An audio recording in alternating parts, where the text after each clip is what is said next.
Coming up next on NewsDepth, storms in California bring rain, flooding, and snow. Planes are grounded nationwide because of a computer outage. Is ballet a sport? Doctors and dancers think so. And we visit Zygote Press for a lesson in printmaking. NewsDepth is now.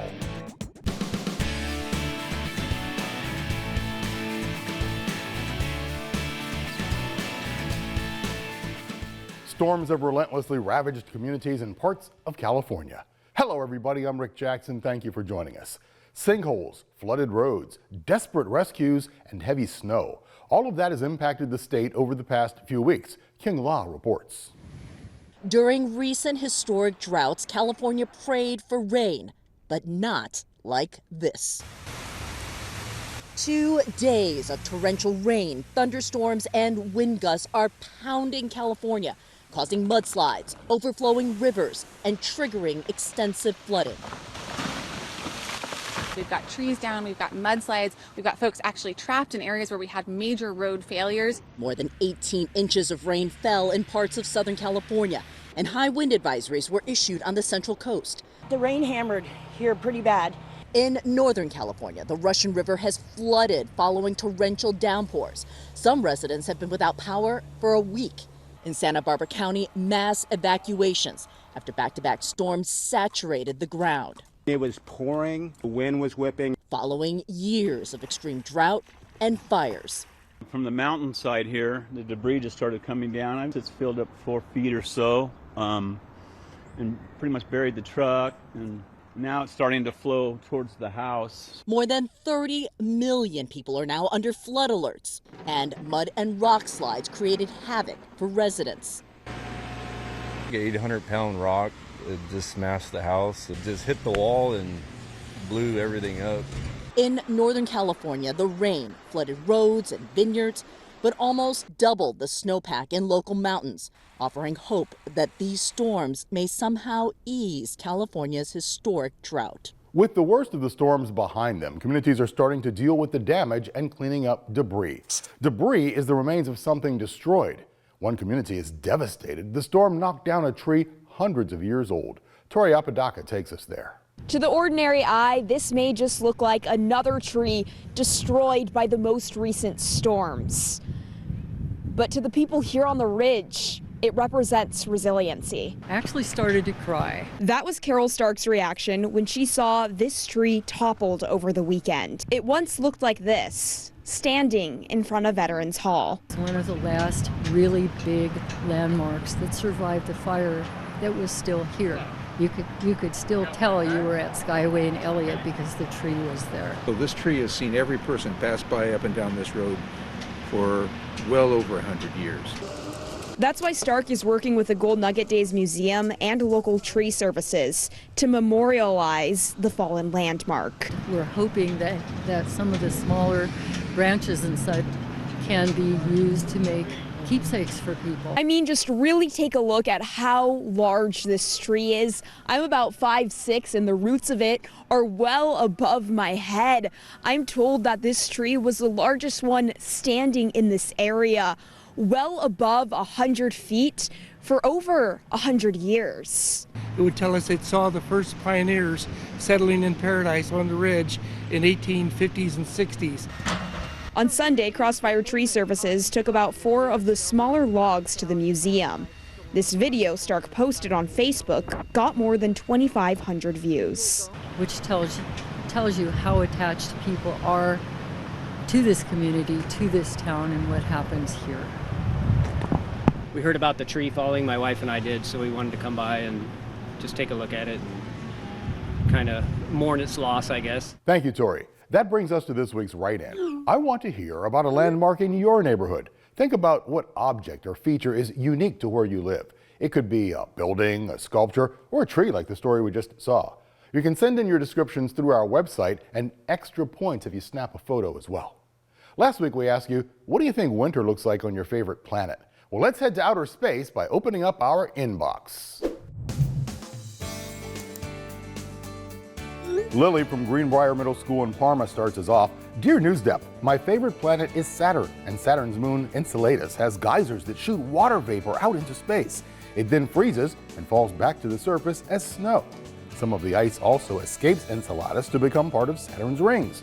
The normal temperature on Saturn is 285 degrees below zero, so I think that Saturn would look a bit snowy. Seth from William Bruce Elementary in Eaton sent us this drawing along with the description. Dear NewsDepth, my favorite planet is Neptune because it looks like space and I love space. The temperature in Neptune is minus 373 degrees. Cold and too cold to snow, but it may rain diamonds. Thanks for the drawing, Seth. Brooklyn from Marion Local and Maria Stein prefers a warmer planet. My favorite planet besides Earth would be Mercury. Mercury is the closest planet to the sun, so I don't imagine that it would snow. I do know that Mercury gets cold, but I don't think it gets cold all in winter. Dahlia from Avon Heritage Elementary in Avon knows a lot about her favorite planet. Dear NewsDepth, winter on my favorite planet, Pluto, would look very cold for multiple reasons. My first reason why winter on Pluto would look amazing is because the snow on Pluto is not actually snow. It is frozen methane. The next reason why winter on Pluto would be amazing is because Pluto already has a very cold average temperature. My final reason why winter would look amazing on Pluto is because even though Pluto is far away from Earth, it still has winter. And the planet Cora from Buckeye Online School for Success pick is always cold. Dear NewsDepth, my favorite planet is Uranus. Uranus is an ice giant. I think Uranus would still be an icy planet, maybe just a bit colder than usual. But I think it could snow on Uranus, or maybe there's already snow on Uranus. Well, thanks for all your letters. Your description's so very detailed, felt like I was actually in outer space. Well, before we come back down to Earth, NASA has an update on its latest mission. A NASA astronaut and 2 Russian cosmonauts are planning to spend a few extra months on the International Space Station. The astronaut is Frank Rubio, the cosmonauts Sergei Prokopyev and Dmitry Petelin. They were supposed to return to Earth in March, but last month, a leak damaged their spacecraft, the MS-22. Now, NASA and Russian space officials say they'll launch an empty capsule, the MS-23, in February. It's a replacement in order to complete the mission. The MS-23 was originally meant for the next crew heading to the ISS. With that launch delayed, Rubio, Prokopyev, and Petelin will likely have to stay in space until September. Officials say they're safe and healthy enough to remain up there until then. Well, flights here on Earth are also being delayed, even canceled, all due to a computer outage. The FAA, or the Federal Aviation Administration, has lifted a ground stop that brought flights to a standstill for a couple of hours last week, just as airlines were getting back on track following those recent holiday travel nightmares. Evan Rodriguez has the latest from Atlanta's Hartsfield-Jackson Airport, one of the busiest in the country. Ladies and gentlemen, I know we're all getting a little antsy as far as what is taking place. The FAA did just post that no U.S. departures will happen today until 9 a.m. The Federal Aviation Administration halted all domestic flight departures across the U.S. after its pre-flight information system went down. The NOTAMs, or Notice to Air Mission Systems, alerts pilots to real-time information on flight hazards and restrictions. Every pilot, before he or she, as they're doing flight planning, they review the NOTAMs. These are abnormal things happening at an airport that happened too recently to get out the word by other means. The outage forced airlines to cancel hundreds of flights. Thousands more were delayed, causing backups and frustrations at airports across the country during the morning travel rush. She was like disappointed because it was delayed 2 hours. And now we're going to miss whatever we had planned for like right now. While others took the news in stride. Actually, my driver told me that everything was delayed, so I knew it was going to happen. So I'll have an extra cup of coffee and some breakfast. I'll be fine. President Joe Biden said he was briefed on the outage and was in contact with Transportation Secretary Pete Buttigieg. We don't know what the cause of it is. They expect that in a couple hours they'll have a good sense of the cause, and we'll respond at that time. Thanks, Evan. You know what? I think Newshound said he had an airport-related story as well. Let's check out what he has for this week's petting zoo.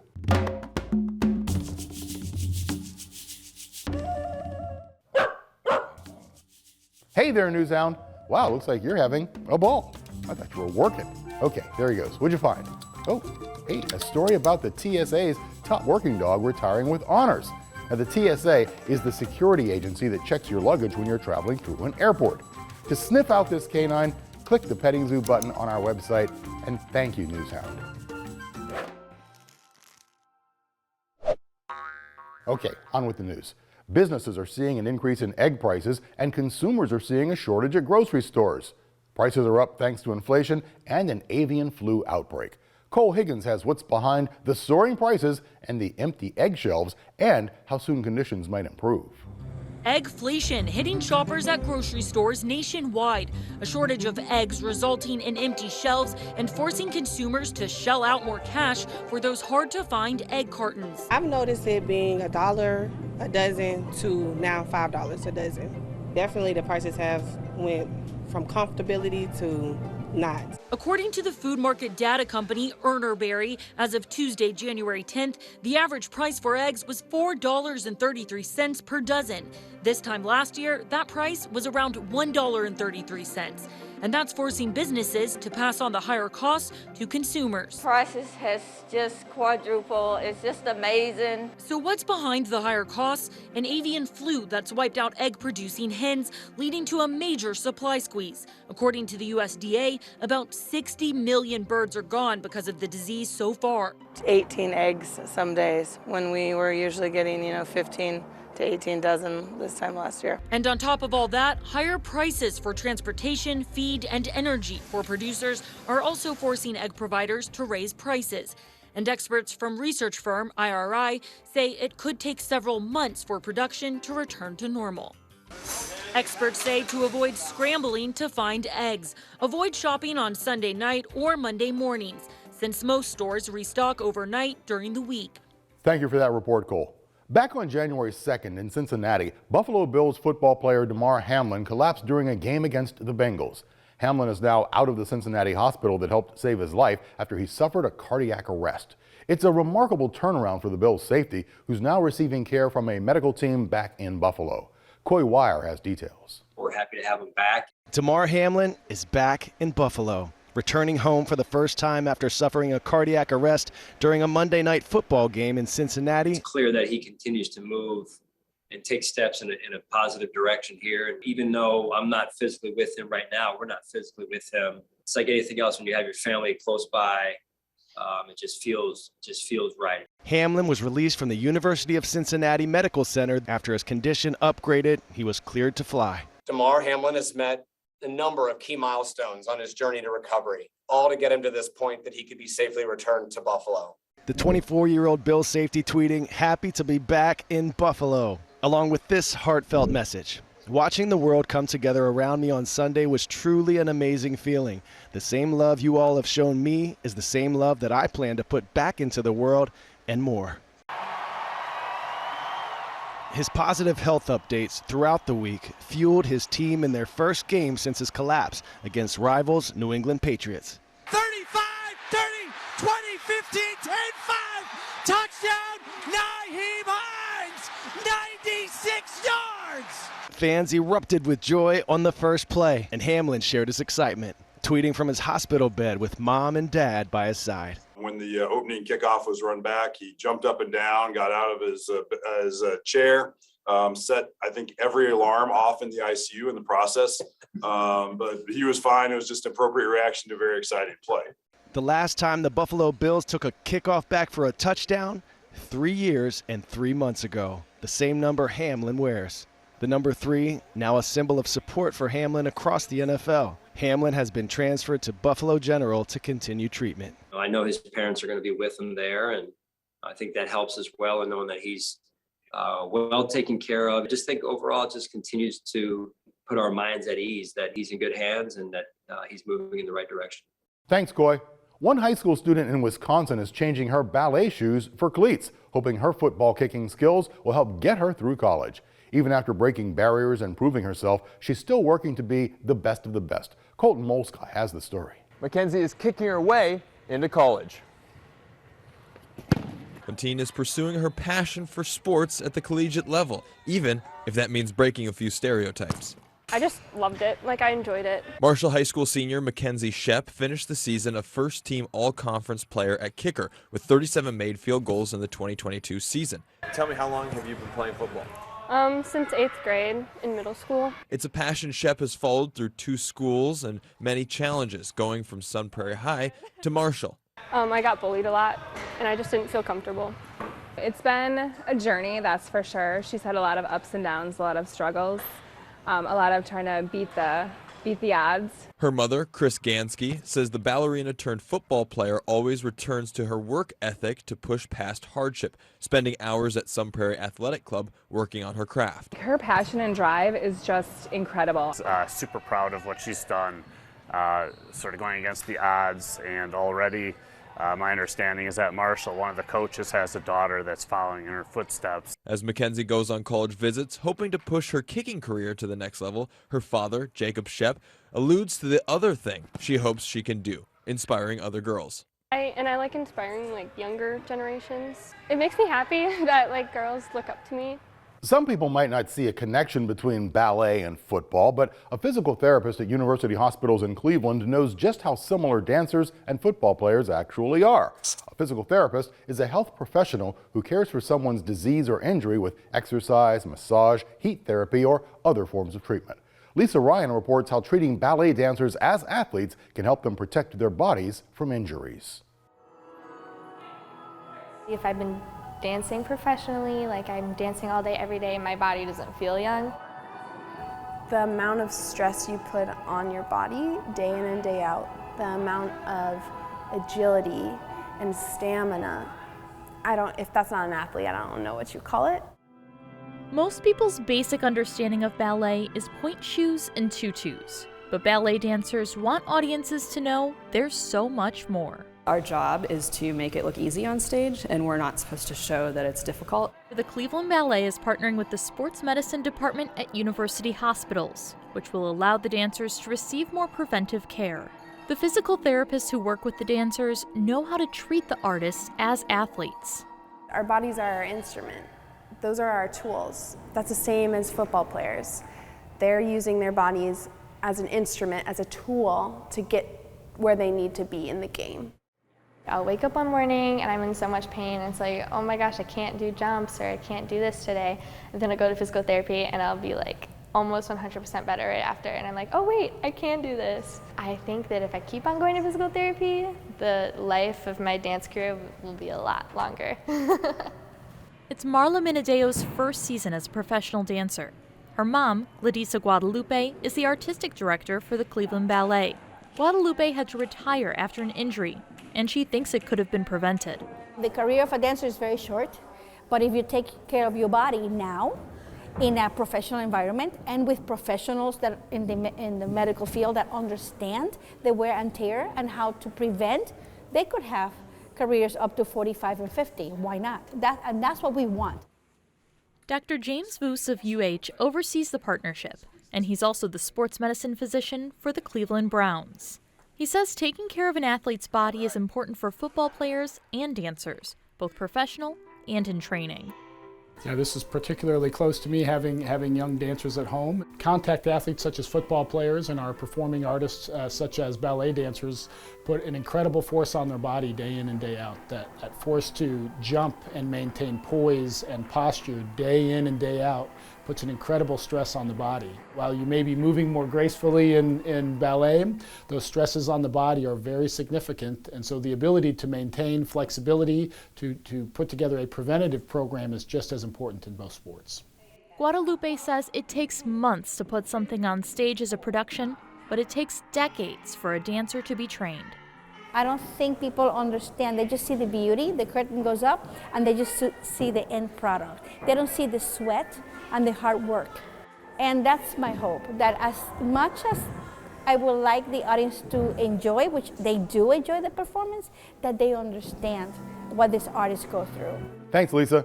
Now that you've seen how ballet dancers and pro football players have plenty of similarities, we want to know in this week's poll, do you think dance should be considered a sport? Head online to vote between, of course, or, it's not quite a sport.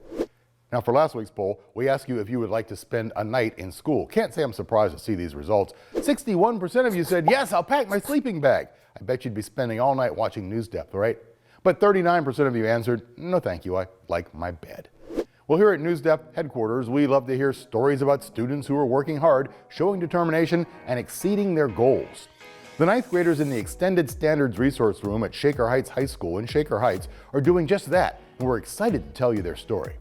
Ms. Moran told us that the 6 freshman students have done a great job of transitioning from the middle school to the high school. This was a big change for them because they had a completely different bell schedule, and for the first time, they had lockers. I'm sure some of you can relate. Well, I'm really proud of how courageous they are. Their work ethic makes them great role models for all of the students here. They're all motivated learners and really do a great job at everything they do, she told us when we visited their classroom back in December. Ms. Moran and her partner teachers, Mrs. Mazzoni and Mrs. Roberts, told us that the students in the Extended Standards Resource Room work a number of different skills, including pre-vocational skills, which means job skills, life skills, and traditional academics like math or science. On top of that, the students go on community trips every month. So far this year, they visited Patterson Farms in Chesterland, where they got to go on a hayride and pick apples. They've also visited the Without Limits Art Gallery in Cleveland, which features pieces created by artists with chronic diseases or disabilities. When they were there, they even made some art of their own. Their most recent trip was Color Me Mine in Orange, Ohio. That's a pottery studio. While they were there, they made holiday gifts for the special people in their lives. The students are also in charge of a monthly luncheon that they organize every month. Teachers are able to order lunches planned and cooked by the students. They also run a coffee shop that's open twice a week. On top of all of that, the students participate in a wide range of clubs. Adrian told us that his favorite club is the Retro Gaming Club, and he enjoys Donkey Kong. Cameron told us that he likes to play basketball and volleyball. He also gave us a tip and shared that apples are very healthy for you, and his favorites are the apples with red skin. So this week's A+ award winners are Audrey, Aduja, Kanya, Janelle, Cameron, and Adrian from the Multiple Disabilities Unit at Shaker Heights High School for transitioning into high school so well and achieving their goals. Great work, guys. Well, have you ever wanted to learn more about the art and craft behind printmaking? You're in luck. Right here in Cleveland is a center for all things printmaking. Zygote Press offers access to a wide variety of printmaking tools, classes, and a diverse community of artists. Printmaking is defined as any process that transfers an image from one surface to another.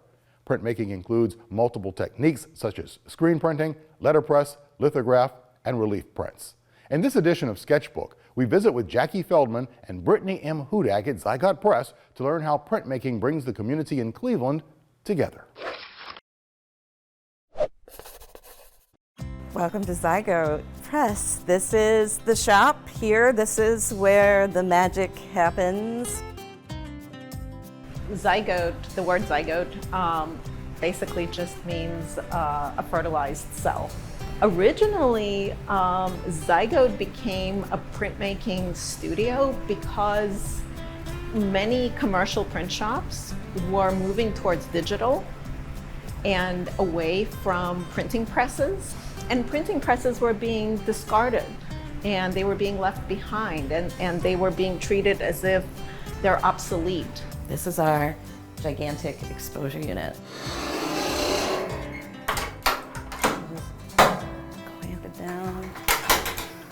This, you turn on, okay, this is gonna be loud. You turn on the vacuum. Then, voila.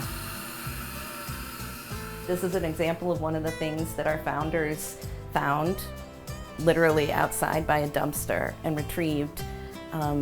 And now we use it all the time.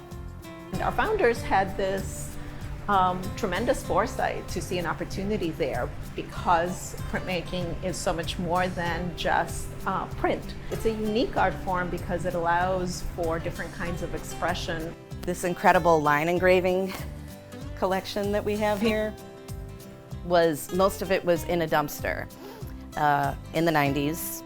But now artists come here to work because they want to work with this collection. One of the most recent additions to our residency program is the program for artists and educators of color who are non-printmakers. They are given 3 months with individual educational support from our teaching artists and our staff. And the idea is that they can acquire knowledge and skills about printmaking that can help build their artistic practice. There are a number of different ways in which we engage with the community. We've been participating with things like the Waterloo Arts Fest and the Cleveland Asian Festival. We also engage in things like partnered workshops and classes. One of the great things about Zygote is that we have what's called our mobile art presses. The great thing about this is that anybody can use this. And then children, grown-ups, anybody that comes to our events can make a letterpress poster to take home with them. And that's how we get people interested, especially young people, in printmaking. What we are looking to create is a cross-disciplinary arts center, from children's programming and classes to professional artists and master classes and everything in between. And this is part of our overall work to become an arts organization that is a true ally to its community. Being able to work with all of these amazing like-minded people, to get inspired by them and to lift each other up, you know, to support each other. That's what Zygote is all about. And our special thanks to our intern Lauren Fernandez for producing that sketchbook. Well, that is going to do it for us. I got to sketch on out of here, but we do want to hear from you, and there are plenty of ways to stay in touch with us. You can write to us. We're at 1375 Euclid Avenue. That's in Cleveland. Our zip code 44115. You can email us at newsdepth@ideastream.org, or you can tweet us. Our handle is @NewsDepthOhio. Thanks for joining us. I'm Rick Jackson. We'll see you right back here again next week.